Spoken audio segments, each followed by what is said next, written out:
నమస్తే welcome to our channel నేను సిరి ఇప్పుడు హైదరాబాద్లో ఎక్కడ చూసినా కూడా కుమారి అంటే పేరు చాలా వినిపిస్తుంది. ఆమెకి ఎంత ఫేమ్ వచ్చిందంటే యూట్యూబర్స్ కానీ శాటిలైట్ ఛానల్స్ కానీ తన ఇంటర్వ్యూస్ కోసం అయితే వెయిట్ చేస్తున్నారు.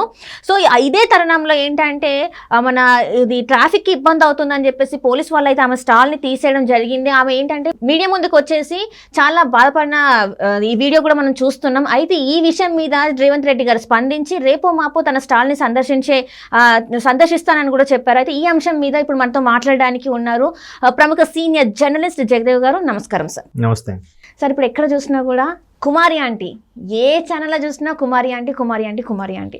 అయితే ఇక్కడ ఏమైందంటే ఆమెకు వచ్చిన ఫేమ్ ఏమో తెలియదు కానీ ఆమె రోడ్ మీద ఏంటంటే స్ట్రీట్ ఫుడ్ లాగా నాన్ వెజ్ అయితే చాలా ఫేమస్ అయిపోయింది. కాకపోతే ఏంటంటే ట్రాఫిక్కి చాలా ఇబ్బంది అవుతుందని చెప్పేసి పోలీస్ వాళ్ళు ఏం చేశారంటే ఆమె స్టాల్ని తీసేయాలని చెప్పేసి, సో దానివల్ల 2 days నుంచి తన జీవనోపాధి కోల్పోయిన పరిస్థితి వచ్చింది. తను ఏడవడం జరిగింది మీడియా ముందుకు వచ్చేసి, మీరు చేయడం వల్లనే ఇలాంటిది పరిస్థితి నేను ఎదుర్కొన్నాను కూడా అనడం జరిగింది. అయితే ఏమైందంటే సార్, జగన్మోహన్ రెడ్డి గారికి జై కొట్టడం వల్లే రేవంత్ రెడ్డి గారు ఆమె ఫుడ్ స్టాల్ని తీపించడానికి కూడా ఒక వార్త అయితే చెక్కలు కొడుతుంది. సో ఇప్పుడు ఎలా దీన్ని పరిగణించాలి సార్? అంటే జనరల్గా ఇంతకుముందు తెలంగాణ ఎలక్షన్లో కూడా ఎక్కడైతే బరిలెక్క ఆవిడ పోటీ చేశారు గుర్తుందా? ఆవిడ కూడా ఏంటన్నారు, నాకు ఉద్యోగం కోసం ప్రయత్నం చేశాను, నాకు 4 బర్రెలు అమ్మి కూడా నేను కోచింగ్ తీసుకున్నాను, కానీ నాకు ఉద్యోగం నోటిఫికేషన్ ఏం పడలేదు అని ఆవిడ ఏదో అనడం వల్ల వెంటనే అక్కడ ప్రభుత్వం ఎవరున్నా కానీ ప్రభుత్వం మీద ఇంపాక్ట్ పడుతుంది. అది మంచి అవని చెడవని. ఫర్ ఎగ్జాంపుల్ ఎక్కడైనా ఒక సినిమా రిలీజ్ అయింది అనుకోండి, అక్కడ తొక్కిసలాట జరిగింది, తోపులాట జరిగింది, ఇది ప్రభుత్వ వైఫల్యమే, పోలీసుల వైఫల్యమని ఇమీడియట్గా అనేస్తారు.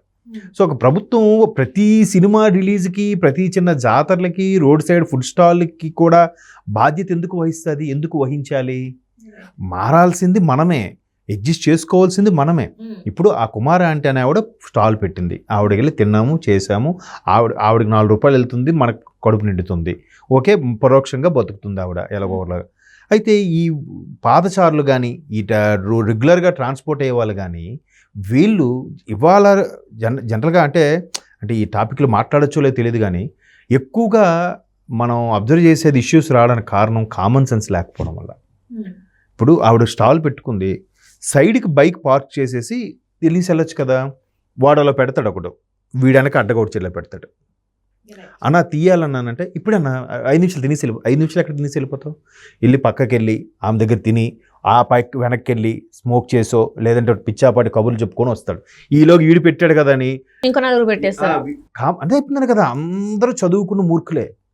అంటే మళ్ళీ ఎలా తెలుసా, ఒకవేళ బండి పెట్టిన తీయండి అని అడిగితే ఇంగ్లీష్లో మాట్లాడతారు. అంటే మేము చదువుకున్న వాళ్ళమే, మేము కల్చర్ బాబు, మేము కల్చర్లెస్ బ్రూట్స్ కాదు బాబు అని చెప్పే ప్రయత్నం.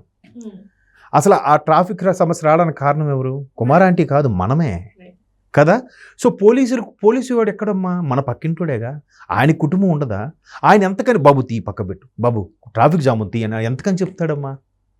అది ఒకవేళ అరే ఇబ్బంది అవుతుంది తల్లి, నువ్వు ఇక్కడి నుంచి లేచి తీసేస్తే వీళ్ళు ఎవరు రారు, లోపల నువ్వు ఎక్కడ పెట్టుకో అంటారు. అలాంటప్పుడు ఆవిడ ఏం చేయాలంటే, ఆ కుమారి గారే బాబు అక్కడ బళ్ళు పెట్టకండి, మళ్ళీ ట్రాఫిక్ జామ్ అయితే పోలీసులు నన్ను అంటారు, నాకు ఇక్కడ షాప్ తీసేస్తారు అని చెప్పాలి కదా. అదేదో ఏడ్చుకొని వచ్చిన జనాలకు చెప్పమను. మీడియా ముందు నాకు పోలీసులు తీసేయమన్నారంటే నువ్వు మరి మెయింటైన్ చేసుకోవాల్సింది మీరా కాదా? మీ ఇంటి ముందు వాకిట్లో ఎవడో బండి పార్క్ చేశాడమ్మా, నాది కాదులే నువ్వు ఊరుకుంటావా? ఎక్కడెందుకు ఊరుకున్నావు? నువ్వు నీ స్థలం కాదనే కదా నువ్వు ఊరుకున్నావు. అంటే రోడ్డు మీద ఇంకా అంటే ఇంకొకటి ఏంటంటే దానికి గిరాకీ కూడా తక్కువైపోద్దేమో అని ఇట్లా మాట్లాడితే ఒకవేళ ఎందుకు? అదే అంటున్నానమ్మా, అదే తప్పు. వీడు ఇక్కడే పెట్రోల్ బంక్ పక్కన ఇక్కడ మన ఆఫీస్ దగ్గరలో ఒక టిఫిన్ షాప్ ఉంది. అక్కడ ఆ టిఫిన్ షాప్ ఏం చేశాడంటే, ఎలాగ ట్రాఫిక్ జామ్ అవుతుందని ఒక ముసలాయనకి తీసుకొచ్చి, ఉద్యోగం కాదు నాయన, నువ్వు బండి ఎవడైనా పార్క్ రోడ్డు మీదకి అడ్డగా పెట్టేస్తే కొంచెం లోపల పెట్టమని చెప్పు, నీకు రోజు ఉదయం టిఫిన్ పెడతాను, నీకు ఒక 200 రూపాయలు ఇస్తాను అన్నాడట. ఆ ముసలోడికి ఉపాధి దొరికింది, వాడు రాగానే బాబు ఇక్కడ పెట్టద్దు, ట్రాఫిక్ జామ్ పోలీసులు పెడతారు, ఆడే వచ్చి పక్కన పెట్టిస్తున్నాడు. అయింది కదా. మరి రోజుకి అంత సంపాదించుకుని ఒక చిన్న మనిషిని పెట్టుకోవచ్చు కదా, లేకపోతే వీలే చెప్పొచ్చు కదా, బాబు అక్కడ బండి పార్క్ చేస్తే మొత్తం మేము ఫుడ్ ఇవ్వను. అలా చెప్తే ఏమంటారు ఈ జనాలే, అబ్బా వీడికి ఏంటారు అంత పొగరు, ఫుడ్ ఇవ్వదంట. బండి నువ్వు పక్క పెట్టిరా ముందు, అది తెలియదా అండి?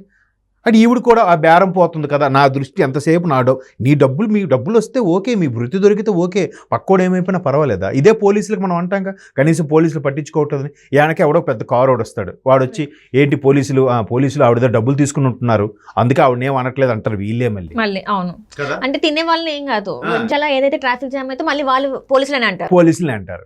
మరి అక్కడ ఆవిడనేమని అంటారా? అంద కదా. నెక్స్ట్ ఈవిడ ఏదో జగన్మోహన్ రెడ్డి గారు ఇల్లు ఇచ్చారని చెప్తుంది అన్నారు.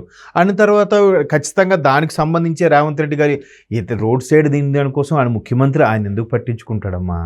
ఆయనకి ఇంకేం పనులు ఉండవా? అంటే బురద చేస్తున్నారని చెప్పేసి ఒక ఫైర్ బ్రాండ్ లాగా చేయించాలని చెప్పేసి కూడా ఆలోచిస్తున్నారని చెప్పి కూడా వినిపిస్తుంది, టాక్ వస్తుంది. సో ఇదంతా అసలు ఎలా చూసుకోవాలంటే, ఒక మీడియాలో ఒక చిన్న వీడియో వస్తే దాని నుంచి అసలు ఎలా ఫేమస్ అవుతారో, ఎప్పుడు ఎవరు ఎట్లా ఫేమస్ అవుతారో కూడా అర్థం కాని పరిస్థితి కూడా. ఎట్లా అంటే అదిగో పులి అంటే ఇదిగో తోక అనే రకాలు, ఆడికి పులి కనబడదు, గిలి కనబడదు. కాబట్టి అంటే ఇదంతా చెప్తున్నాను కదా, మారాల్సింది సామాన్యులే. వీళ్ళు మారకుండా ప్రభుత్వాలని అధికారులు ఎవరు? మీలో ఒకరే. ప్రభుత్వంలో ఉండే నాయకులు ఎవరు? మనలో ఒకరే కదా.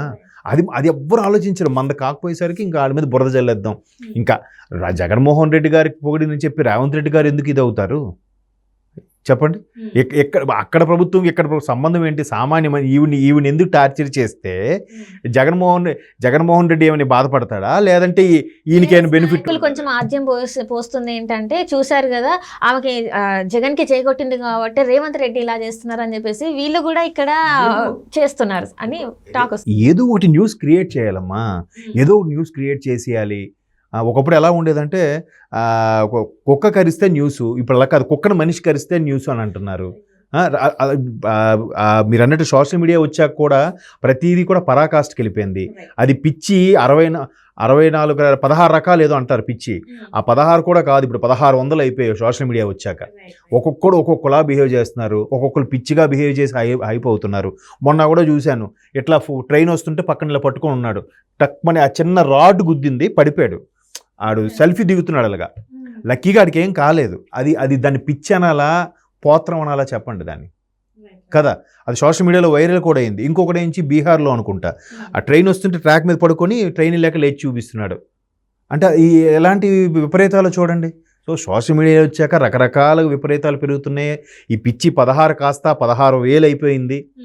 అందులో మన సోషల్ మీడియాలో వెతుక్కోవచ్చు రోజు ఆ పిచ్చిల్లో రకాలు. కాబట్టి ఇదంతా మెయిన్ మారాల్సింది నా అభిప్రాయం ప్రకారం.